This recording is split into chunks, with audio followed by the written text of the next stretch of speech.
Paul Sweeney.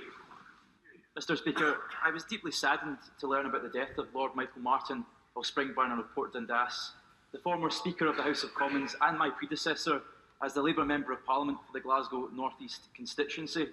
Michael was a lovely, decent and compassionate man who rose from Springburn sheet metal worker to become the first Roman Catholic Speaker since the Reformation. Throughout his career as a councillor on the Glasgow Corporation from 1973 and then as the local Member of Parliament for Springburn, spanning 7 general elections from 1979 to 2009, his steadfast dedication to representing his constituents remained a constant hallmark of his commitment to public service. His efforts were reflected in the immense respect and regard with which he was held in by the community he represented for over 3 decades. Michael helped to pioneer the modern housing association movement in Glasgow, a founding member of the North Glasgow Housing Association, now the largest community-run housing association in the city, which has improved the quality of life for many Glaswegians over the years. Michael epitomised all that was good about the Labour movement and the opportunity that it has afforded for the advancement of working class people over the last century. He inspired many local young people into a vocation in politics, and I have been particularly moved by the number of constituents who have contacted me in the past couple of days to express their gratitude for the help that Michael provided to their family or to their neighbours.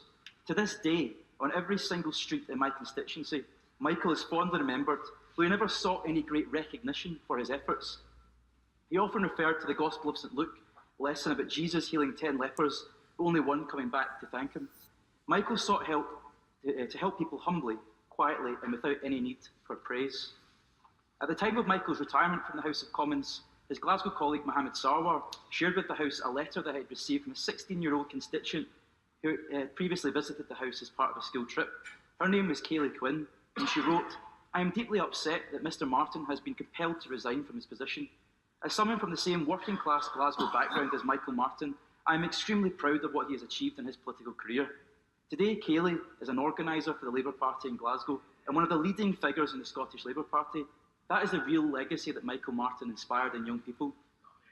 I was particularly gratified to meet Lord Martin just last July, the week before I made my maiden speech in this House, after regaining Glasgow North East for the Labour Party, after a brief interlude.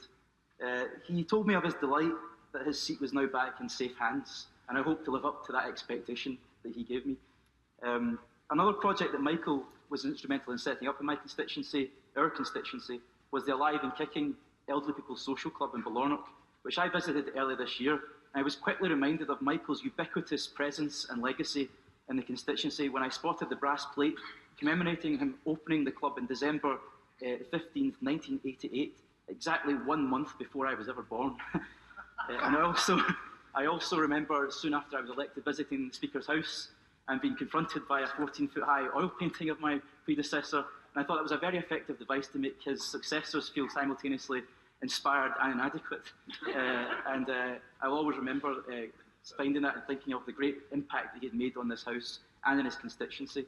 Mr Speaker, his example of kindness and dedication to fighting for the interests of his constituents is something that will always inspire and guide me as Michael's successor, as the representative for the people of Springburn and Glasgow North East in the House of Commons today. My thoughts are with Michael's family, especially his wife, Mary, his children, Paul and Mary, and his 3 grandchildren at this difficult time. I would encourage all members to please consider signing my early day motion number 1214 in memory of Michael. Thank you very much.